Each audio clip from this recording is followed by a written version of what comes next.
The finish on these components is probably polyester resin, and it's very thick. In places it's as much as 2 millimeters thick, and I suppose the average thickness is perhaps over a millimeter. It's very, very resistant to the chemical stripper that we normally use to remove finishes. In fact, at this thickness, the stripper has virtually no effect on it. So what we have to do is to remove this mechanically using a cabinet scraper, which is a specialist tool with cutting edges all the way around it. We need to get it down to probably about 1/10 of a millimeter, and once it's that thin, then we can put the chemical stripper on, and then the chemical stripper will work, although it still takes a long time.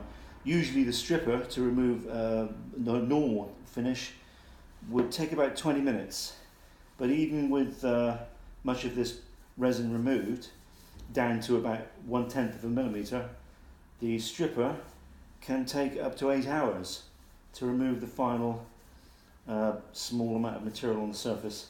So the way this works is, as I say, we try and get most of this off with a scraper.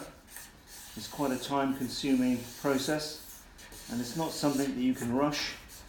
If you try and go too quickly, you can damage the wood underneath. You can go through this finish and damage the veneer or the wood underneath. So the idea is to carry out this process without causing any damage to the material underneath the finish. And basically that's what we've been doing to all the components, some of which are very large. This is quite a small one, but some of them are very large, and it can take up to a day, if not longer, to remove this material down to the thickness, at which point we can use a chemical stripper. As I said, it's extremely tough and resistant to mechanical removal and indeed to chemical removal as well.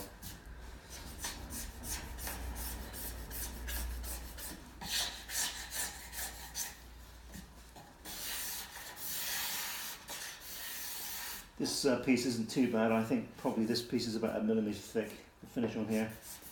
So probably after about 10, 15 minutes, maybe 20 minutes, we might be able to get this thin enough to put it back into the booth and get some stripper on it.